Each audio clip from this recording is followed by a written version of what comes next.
Hi guys. So let's see another question. In this question, this is a question based on data sufficiency. You can say that. यहाँ पे हमारे पास क्या होगा कि कोई question पूछा जाएगा और उसके बेसिस पे हमें दो स्टेटमेंट्स दी जाएंगी और हमें पूछा जाता है कि किस स्टेटमेंट से आंसर आ सकता है, whether statement one alone is sufficient to answer the question और statement two alone is sufficient to answer the question और both statements together are necessary to answer the question like this. So how to do this type of questions, let's see with this question. So मैं read करता हूँ एक बार question को. Below a question is given along with two statements numbered 1 and 2. You have to decide whether the data provided in the statements are sufficient to answer the question. If a and b are integers, is a plus b an odd number? So आपसे basically जो question पूछा गया है वो question है कि is a plus b an odd number?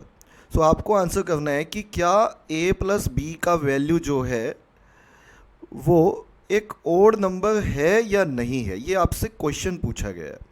सो देखो, ऐसे क्वेश्चंस में अगर आंसर आता है, if the answer is yes we can say that first statement और second statement concludes. If the answer is no, again कुछ तो आंसर आया ना. आंसर कब नहीं आएगा? आंसर तब नहीं दे सकती कोई स्टेटमेंट जब कभी आंसर ट्रू आए, कभी फॉल्स आए. देखो basically what I want to say कि अगर हमसे पूछा गया है is A plus B odd और आंसर येस में आता है तो आपने कहा आंसर आ तो गया येस, और अगर नो में आता है तब भी आप कहोगे आंसर आ तो गया. आंसर कब नहीं आएगा?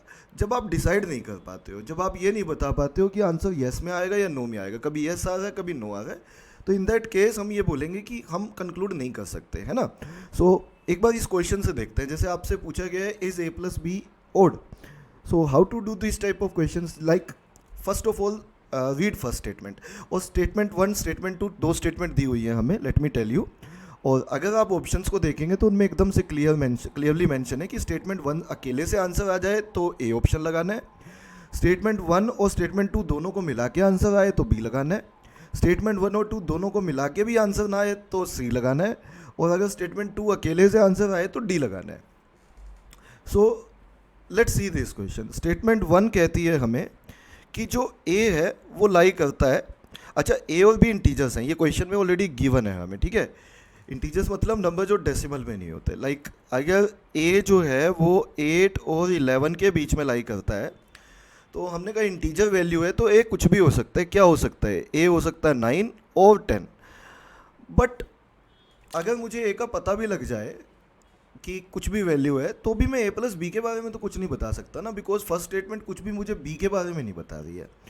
भाई ए प्लस बी को ओड या ए प्लस बी को इवन घोषित करने के लिए मुझे ए और बी दोनों का नेचर चाहिए, है ना. क्योंकि कोई चीज़ ओड कब होगी? अच्छा मुझे ये बताओ, कोई चीज़ ओड कब होगी? कैन वी से ए प्लस बी अगर ओड है हमारा, हमें ये देखना है या नहीं, तो वो तभी ओड हो सकती है जब ए ओड हो, बी इवन हो, या फिर ए इवन हो, बी ओड हो. तो हमने कहा यहाँ तो ये दोनों केस हो सकते हैं, है ना. लेकिन अभी बी तो पता ही नहीं मुझे, तो फर्स्ट स्टेटमेंट से आंसर नहीं आ सकता, उसको बाद में देख लेंगे हम. लेकिन हमने इतना बोला कि फर्स्ट स्टेटमेंट से तो आंसर आ ही नहीं सकता. आइए सेकंड स्टेटमेंट पे. अच्छा, जब हमने फर्स्ट स्टेटमेंट पढ़ी थी तो सेकंड नहीं देखी थी. जब हमने फर्स्ट पढ़ी थी तो सेकंड के बारे में नहीं पता था. अब सेकंड पढ़ रहे हो तो फर्स्ट को भूल जाओ एक मिनट के लिए, है ना. तो फर्स्ट को भूल जाते हैं. सेकंड स्टेटमेंट कहती है कि जो बी है वो 7 और 10 के बीच में लाई करता है. तो 7 और 10 के बीच में तो अगेन दो वैल्यू हो सकती हैं. क्या क्या? 8 और 9. अकेले बी से तो मैं फिर भी नहीं निकाल सकता. देखो अभी तक मैंने कंबाइन नहीं किया है. कंबाइन करने का स्कोप ही तभी उठता है जब ना स्टेटमेंट आंसर वन आंसर दे, ना स्टेटमेंट टू से आंसर आए.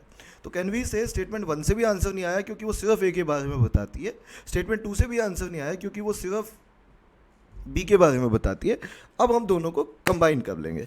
अब दोनों को कंबाइन करता हूँ तो कैन वी से यहाँ तो बहुत सारे केसेस बनते हैं. अगर ए को, देखो ए को 9 ले लूँ, बी को 8 ले लूँ, तब तो ओड बन रहा है मेरा, 17 बनता है. बट इसको 9 लेके और इसको भी 9 लेके तब तो मेरा इवन बनता है, 18 बनता है. तो आई कैन से दैट मुझसे पूछा गया था कि is A plus B odd. तो हमने कहा इसका तो कभी येस आंसर आ रहा है, कभी नो आंसर आ रहा है. भाई 8 और 9 और 8 ले लूँ अगर ए और बी का वैल्यू, तब तो येस है. लेकिन 9 और 9 ले लूँ तब नो है, और केस इसके अलावा भी बन रहे हैं. तो I can say that even after combining both the statements together, दोनों स्टेटमेंट को कंबाइन करने के बावजूद भी मेरा आंसर नहीं आ रहा है. तो अगर दोनों को कंबाइन करने के बावजूद भी मेरा आंसर नहीं आ रहा तो I would say that answer option C लगेगा, क्योंकि दोनों स्टेटमेंट्स को मिला के भी मेरा आंसर नहीं आया. तो C would be the right answer of this question.